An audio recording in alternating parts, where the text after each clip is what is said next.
عزیزان محترم، عشرہ ذوالحج شریف کا آغاز ہو چکا ہے۔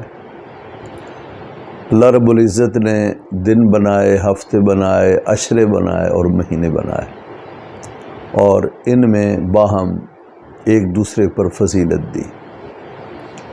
دنوں میں سب سے افضل دن جمعہ کا دن ہے، اور راتوں میں بہترین رات شب قدر ہے۔ بہت سے لوگوں کو معلوم نہیں، یاد رکھنا چاہیے کہ عشروں میں سب سے افضل عشرہ ماہ ذوالحج کا پہلا عشرہ ہے۔ ہفتہ 7 دن کا ہوتا ہے، عشرہ 10 دن کا ہوتا ہے۔ ماہ ذوالحج کا یہ عشرہ جس میں اب ہم موجود ہیں، اس عشرہ ذوالحج کی بڑی فضیلت ہے، اور اس فضیلت کی وجہ 9 ذوالحج یوم عرفہ ہے۔ جیسے رمضان کے آخری عشرہ، یہ رمضان کی فضیلت شب قدر کی وجہ سے۔ حضور نبی پاک صلی اللہ تعالیٰ علیہ وسلم نے ارشاد فرمایا کہ ان 10 دنوں میں کیے جانے والا عمل اور دنوں کی نسبت کیے جانے والے عمل سے کہیں افضل ہے۔ یعنی ان 10 دنوں میں کوئی بھی عبادت کی جائے اور دنوں میں کی جانے والی عبادت سے افضل ہے۔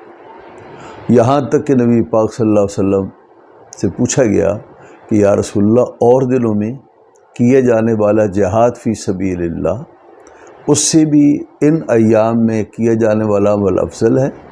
تو آقا و مولا صلی اللہ علیہ وسلم نے ارشاد فرمایا کہ ہاں، ان دنوں میں کیے جانے والا عمل اور دنوں میں کیے جانے والے جہاد سے بھی افضل ہے۔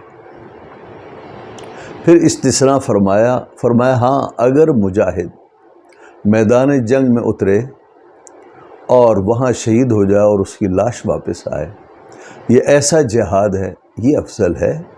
لیکن اگر وہ واپس آ جائے، غازی بن کر آ جائے، تو اس جہاد سے ان ایام میں کیے جانے والا عمل افضل ہے۔ لہٰذا اہل اسلام کو چاہیے کہ ان 10 دنوں کی قدر کریں، اور 1 ذوالحج سے لے کر 9 ذوالحج تک روزے رکھیں اور راتوں کو جاگیں۔ عشرہ ذوالحج میں ایک روزہ سال بھر کے روزوں کے برابر ہے، اور اس کی راتوں میں جاگنا شب قدر میں جاگنے کے برابر ہے۔ تو اللہ رب العزت ان ایام کی قدر کرنے کی توفیق عطا فرمائے، اور اس میں اچھے عمل کی ہمیں اللہ کریم سعادت عطا فرمائے۔ وآخر دعوانا الحمدللہ رب العالمین۔